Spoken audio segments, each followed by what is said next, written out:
아까 전에 말씀하셨잖아요. 예수님을 믿는다고 하면서 이 정도 섬김과 희생과 그 어려움을 겪지 않고서 어떻게 성장하겠느냐라고 얘기하신 부분이 있었는데, 여러분들 한번 생각을 해보세요. 우리가 다른 사람한테 상처를 받지 않으려고 하면은 일단 맨 먼저 하는 게 뭐예요?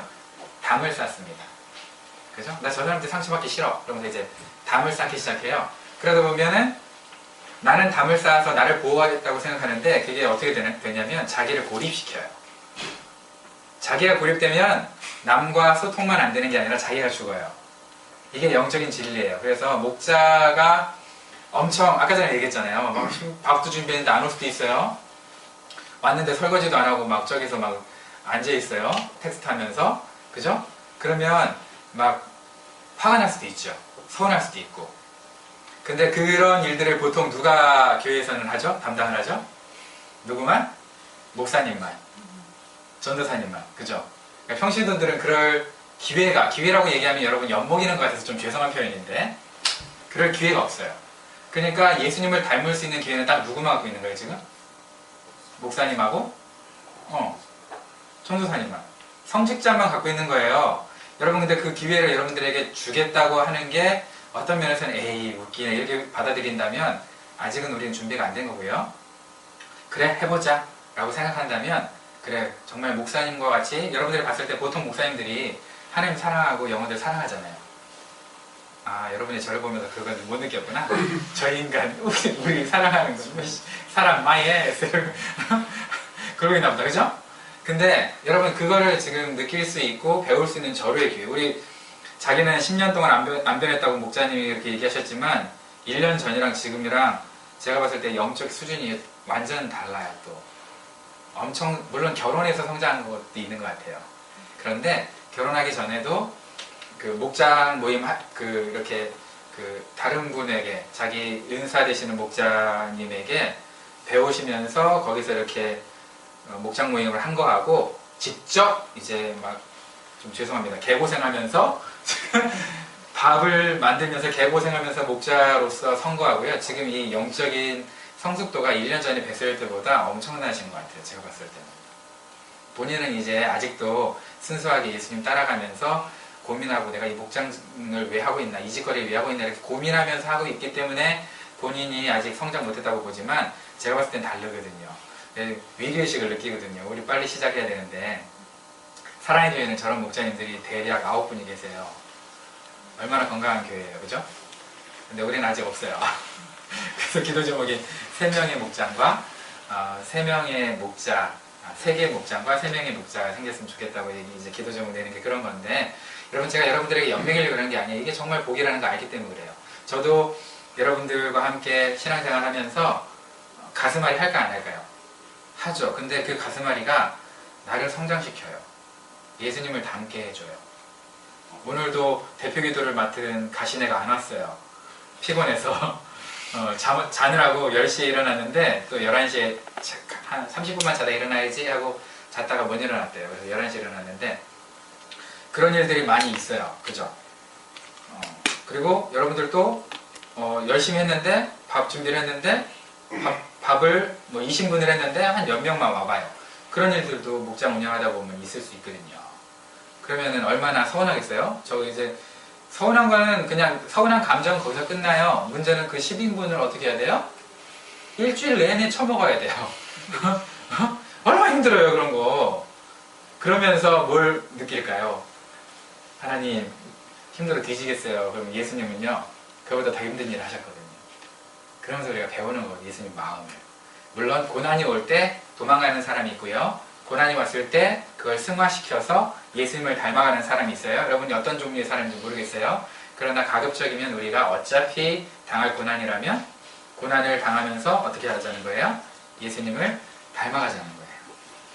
그래서 제가 이런 그 목자님을 모시고 자꾸 이렇게 가정교회 이런 거를 최대한 많이 여러분에게 접해볼 수 있도록 도와주려고 하는 거예요. 여러분 가치관이라는 게 있잖아요. 그죠? 가치관을 누구를 통해서 세우세요? 여러분 스스로 세우세요? 책을 통해서? 아니, 뭘로 세우세요? 가치관이라는 거를? 어떻게 세워나가세요? 삶의 방향을 어떻게 세워가세요? 보통은 사람을 통해서 삶의 방향을 세워나가잖아요. 그죠? 여러분에게 주로 영향을 주는 사람이 누구예요? 돈 많은 사람? 연봉 높은 사람? 그럼 여러분들은 계속 여러분의 인생의 목적이 누가 될까요? 나도 집 사고, 나도 연봉 높이고, 나도 차 사고. 그게 여러분이 주로 만나는 사람이 그런 사람들이면 그런 여러분 목적이 그렇게 될 수밖에 없어요. 그럼 여러분이 정말 살아있는 좋은 가치관, 성경적인 가치관을 가지고 살려면 누구를 만나야 될까요? 예수님 만나야죠. 예수님의 영으로 충만한 사람 만나야죠. 그럼 만나더라도 계속 그런 얘기 하니까 그런 사람한테 어떻게 해요? 영향을 받겠죠. 여러분 그런 얘기 들어보셨죠? 물고기가 살아있으면 아무리 바깥에 물이 짜고 더러워도 그 물고기가 나한테 영향을 안 줘요. 내가 그걸 넉넉히 이겨내요. 그런데 죽은 물고기는 어떻게 해요? 휩쓸려 다니고 떠다니고 죽어야 소금을 치면 소금간이 살에 배죠. 그죠? 세상에 오염물질이 죽으면 살에 배는 거예요.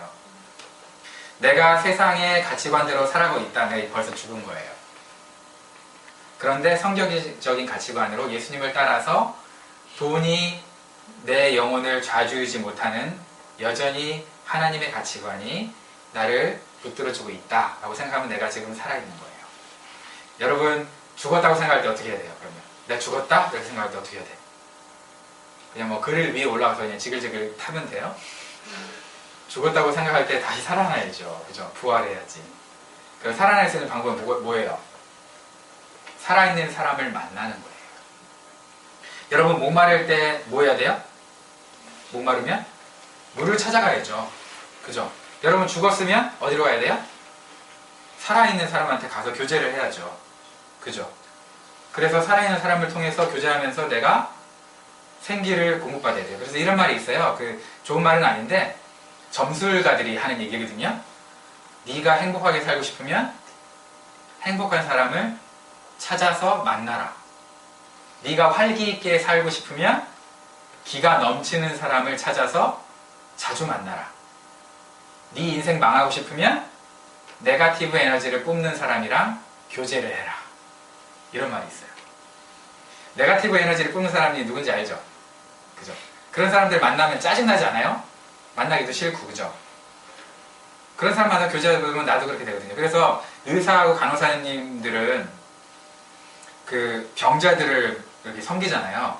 근데 의도적으로 아무리 피곤해도 병자들을 섬겨도 아무리 피곤해도 집에서 처박혀서 자진만 말고 밖에 나가서 건강한 사람을 만나라고 해요. 왜 그럴까요? 병자를 만나서 섬기다 보면 자기가 병들거든, 자기도. 그러니까 누굴 만나는 거예요? 아무리 힘들어도 시간을 쪼개서 활력 있고 건강한 사람을 만나는 거예요. 여러분들 진짜 힘들어도 교회 나와서 예배 드리는 이유가 뭐예요? 생명이 여기에 있으니까. 그죠? 생명이 있으니까 나와서 예배를 안 드리면 아 피곤해서 여러분 한 3주 안 나와보세요. 한번 교회를. 작살나요 진짜로. 이 율법을 말하는 게 아니에요. 율법주의를 말하는 게 아니야. 내가 생명 있는 사람들이랑 교제하지 않으면 힘들어요. 제가 그래서 어제도 되게 바빴거든요. 아침 눈 딱 뜨자마자 피파 온라인 한 게임 딱 하고 큐티처럼 한 게임 딱 하고 10시부터 12시 반까지 그 임형수 목사님이라고 북한 선교하시다가 잡히신 분이 있어요. 그분 만나가지고 한 10명이서 교제를 했어요. 교제한 시간을 했어요. 그 다음에 2시부터 5시까지 원주민 선교 모임이 우리 교회에 있었어요. 그러고 나서 또다시 7시 반부터 10시까지 그 임영석 목사님 하시는 집회에 가가지고 또 공급을 받았어요. 위로부터 주시는 은혜와 같이 교제하면서 아 이분 살아있다. 돈만 보고 지금까지 목회하신 분이 전혀 아니고 모든 주머니를 털어서 섬기셨던 분이시거든요. 북한은. 그런 분들 만나면 아 나도 우리 목자님처럼 아씨 내가 30명 데리고 목회하느니 나도 지금 이력서를 한국에 좋은 데 내면은 갈 수 있는데 그런 데나 가볼까? 이런 생각이 들까 안 들까요? 안 들어요. 안 드는데 그런 유혹을 넉넉하게 이겨낼 수 있어요. 그런 유혹들을. 그런 건강한 목사님들을 만나서 교제하다 보면 여러분도 그래서 건강한 사람 만나야 되는 거예요.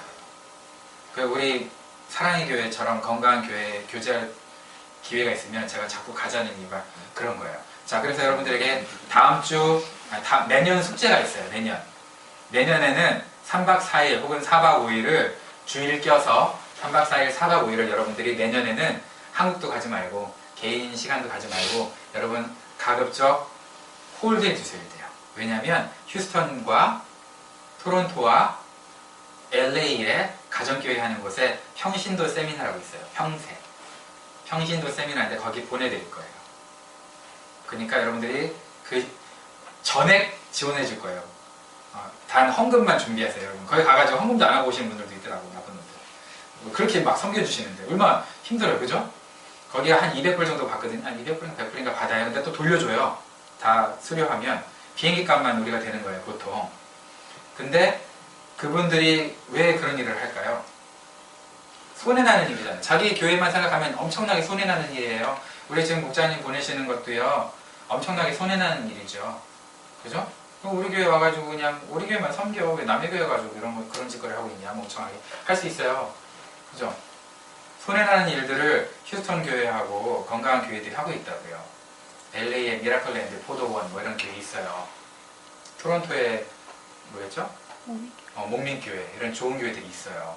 그런 교회들이 평세를 하거든요. 여러분 보내드릴 거예요. 근데 보내드리려고 하는데 안 갈래요 이러면은요 골로 가는 경우가 있어요. 평세 갈래요? 천국 갈래요? 둘 중 하나 고르시는 거예요. 내년에는.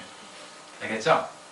그래서 여러분들이 이왕 한번 사는 거 후회하지 않고 살 수 있는 방법은 섬기며 사는 겁니다. 예수님의 인생을 딱 두 글자, 두 단어로 요약하면 순종과 섬김이라고 하셨어요.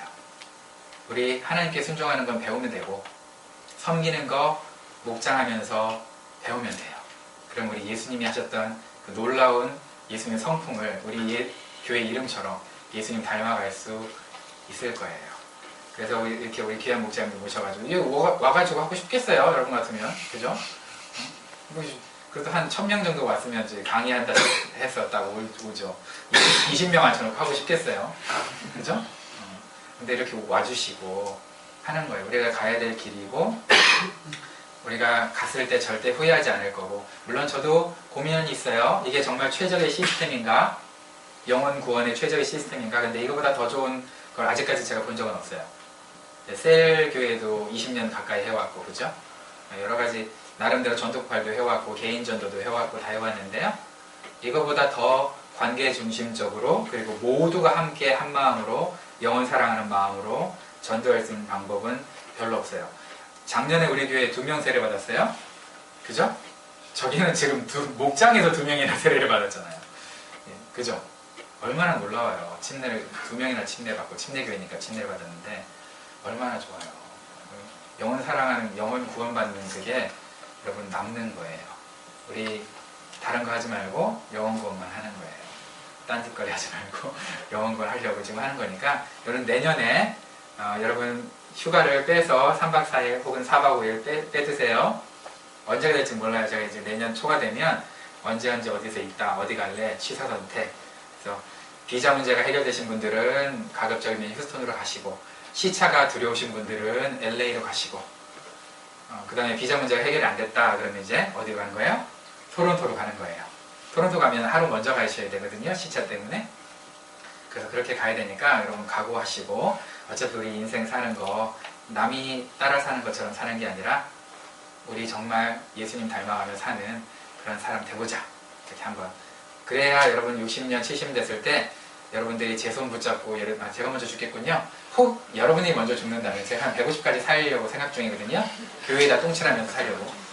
근데 여러분들이 먼저 죽게 될 때 손잡고 딱 갈 때 후회하지 않고 저도 장례 설교할 때 이 목자님은 이 목원님은 다 목자였으면 좋겠고요. 이 목자님은 이렇게 살았습니다라고 내가 얘기할 수 있는 그런 여러분의 인생의 열매가 있었으면 좋겠어요. 괜히 이게 천국 갔는지 지옥 갔는지도 몰라가지고 천국 가셨겠죠. 내 장례 예배 집례할 때 이럴 때가 가장 힘들어요. 제가 장례 예배 집례한 지 별로 없는데 안 믿고 돌아가신 분들 장례 예배 집례할 때요. 이게 정말 예수님 믿었는지 안 믿었는지 모르시는 그런 분들 장례 집례할 경우가 가끔 있었거든요. 너무 힘들어 마음이. 거짓말을 해줘야 되나? 천국에서 볼 수 있다고? 거짓말 해줘야 되나? 너무 힘들잖아요. 근데 여러분들 목자까지 하고서 만약에 돌아가신다고 쳐봐. 얼마나 할 일이 많겠어요. 그죠? 그만하라 이거군요. 설교를. 목사님 우리가 왜 손 들고 질문을 4개나 한 줄 알아요? 목사님 설교 안 한다 그래서. 근데 지금 뭐 하는 짓거리예요? 그래서 오늘 여기까지. 오늘 여기까지.